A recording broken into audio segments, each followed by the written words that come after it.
Alors, Laurence Martinez, je suis médecin du travail et médecin coordonnateur de la cellule prévention de la désinsertion professionnelle à l'AISMT 13. Philomène Giglio, chargée de maintien en emploi au sein de la cellule prévention de la désinsertion professionnelle. Cette salariée nous a été adressée par son médecin du travail. Cette salariée avait pris rendez-vous avec lui parce qu'elle était en arrêt et qu'elle ne se voyait pas retourner sur son poste de travail. Parce qu'après des années de bons et loyaux services, elle était usée, donc elle était presque aux 3 ans d'arrêt et elle ne se reprojetait pas en fait sur le retour à l'emploi. Notre équipe cellule PDP, prévention de la désinsertion professionnelle, c'est une équipe pluridisciplinaire qui vont accompagner des salariés qui sont à risque d'inaptitude pour la plupart et pour lesquels il va falloir déployer des outils pour leur permettre de rester en emploi. En premier, effectivement, il y a eu un bilan social, un bilan psychologique, un bilan maintien. Et il y a eu aussi un travail important qui a été fait auprès de l'entreprise, notamment par notre chargé d'études ergonomiques. On a très vite été vers la DRH. L'idée, c'est de faire un bilan complet de la situation de la salariée au niveau professionnel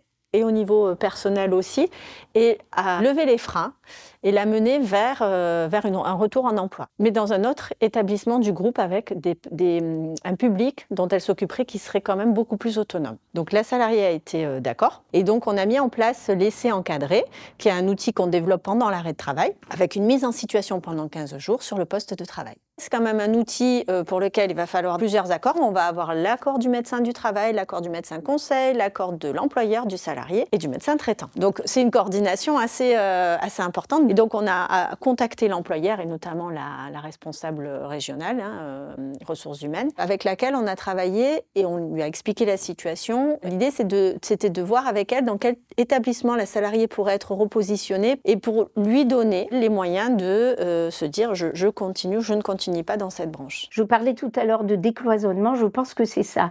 C'était de dire à la DRH qui nous disait, mais nous, chaque directeur est responsable de son antenne et a toute latitude pour embaucher et gérer les inaptitudes quand elles arrivent. Elle s'est rendue compte que ce métier lui convenait toujours, donc elle a été reclassée, on appelle un reclassement en interne, dans un autre établissement mais en interne du groupe, sur le même poste, dans l'autre établissement, et en fait elle va très bien puisqu'on l'a rappelée pour savoir comment ça se passait, et ça va très bien et elle est contente d'être dans cette entreprise.